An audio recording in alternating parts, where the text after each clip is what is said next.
नमस्कार। आज मैं कॉमेडी के साथ में कुछ सफाई की बातों को जोड़ करके बताऊंगा। मुझे उम्मीद है आपको आज का वीडियो बहुत पसंद आएगा। ठीक है, हम शुरुआत करते हैं।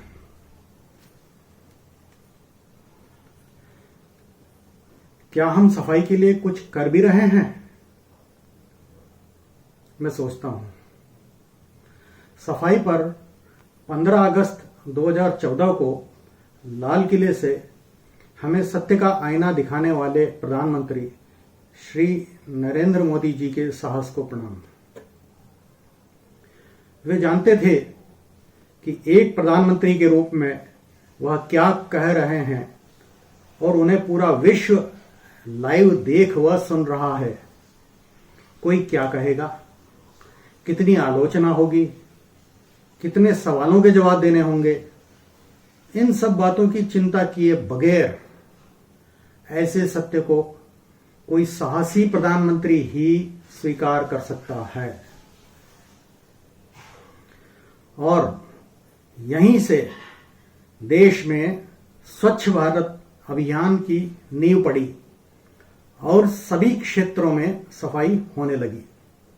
इसके बाद सभी सेंट्रल और स्टेट गवर्नमेंट ने अपने सफाई अभियान को अपने तरीके से आगे बढ़ाया। इतनी मेहनत के बाद हम आज कहां हैं? आज भी हर शहर, गली, मोहल्लों में गंदगी के ढेर देखे जा सकते हैं, जबकि रोज सफाई हो रही है। मैं जब हल्द्वानी गया तो वहां की सफाई देखकर दंग रह गया। रोज सवेरे टिपर आता है और साथ में अनाउंस भी करता है कि हर घर को कचरा देना अनिवार्य है, अन्यथा जुर्माने का प्रावधान है। इसलिए हर घर से रोज कुछ न कुछ कचरा दे दिया जाता था। मेरे फेसबुक पोस्ट की वजह से हल्द्वानी की गायें व अन्य जानवर मुझे पहचानते थे। जब उन्हें पता चला कि मैं उन्हीं के शहर में हूं तो वे मुझसे मिलने आए और अपनी परेशानी के समाधान के लिए मदद मांगने लगे। दरअसल उन्हें सड़क पर बिल्कुल भी घूमने नहीं दिया जाता था, जैसा हमारे यहां होता है। एक गाय कहने लगी, उन्हें भी कोटा राजस्थान की तरह सड़क पर घूमने की आजादी चाहिए, यानी अनइंटरप्टेड रोमिंग की सुविधा दिलवाई जाए। मैंने आश्चर्य से पूछा कि गौ माता जी, आपको कोटा के बारे में इतनी बारीक जानकारी कैसे है? क्या आप ऑनलाइन दैनिक भास्कर पढ़ती हैं?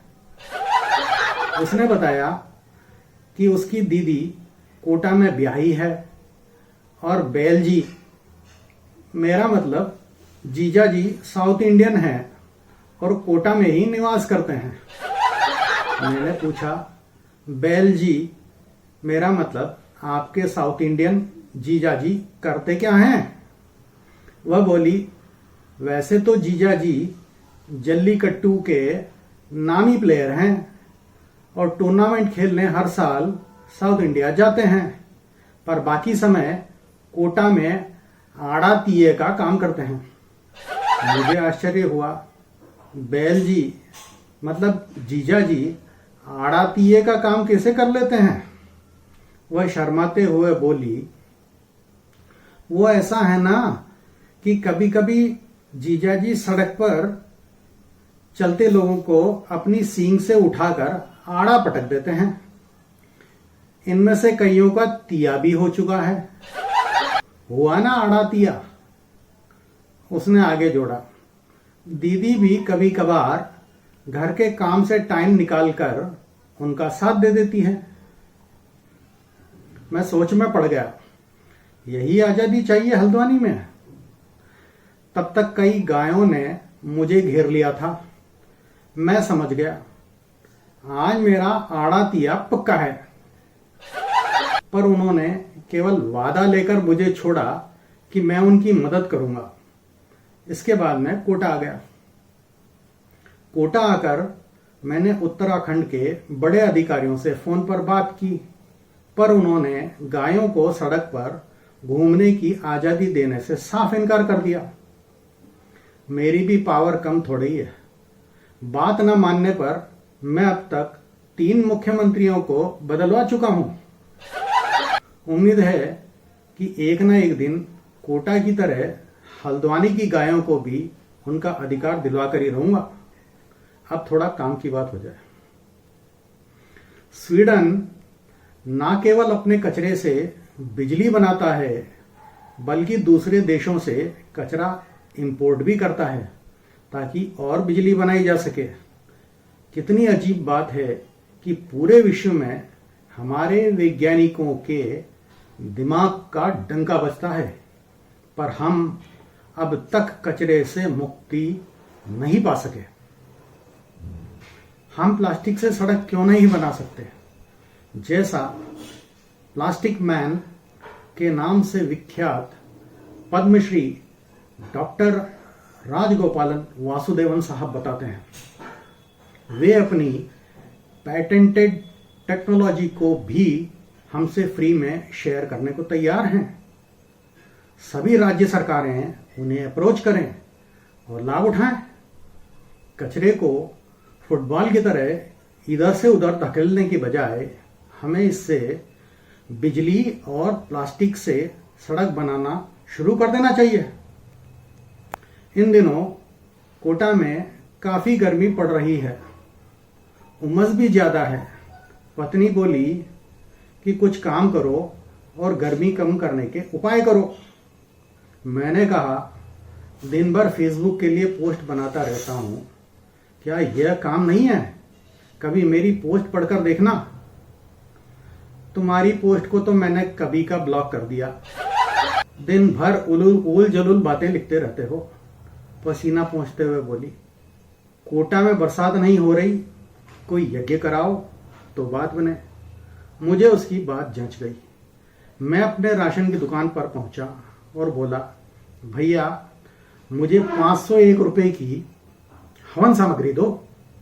दुकानदार बोला, आज हवन सामग्री की कैसे याद आ गई? मैंने कहा, यार हवन करवा लेता हूं ताकि कोटा में बरसात हो जाए। उसने कहा, बेकार है, मत करवाओ। मैंने कहा, क्यों? उसने कहा, आप बरसात करवाने के लिए 501 रुपए की हवन सामग्री लेने आए हो। अभी थोड़ी देर पहले ही नगर निगम वाले भी यज्ञ के लिए 5000 रुपयों की हवन सामग्री लेकर गए हैं। मैं खुश हुआ। अच्छा, वे भी ले गए हवन सामग्री बरसात करवाने के लिए? नहीं, वे बरसात रुकवाने के लिए लेकर गए हैं हवन सामग्री। बरसात से शहर के नालियों की सफाई के दावों की उनकी पोल खुल जाती है ना, उसने समझाया। खैर, हमें अपने देश को ही ठीक करना होगा और प्रधानमंत्री जी के द्वारा शुरू किए गए सफाई के पुनीत कार्य को अंजाम तक पहुंचाना ही होगा। धन्यवाद। जय भारत। वंदे मातरम। नमस्कार।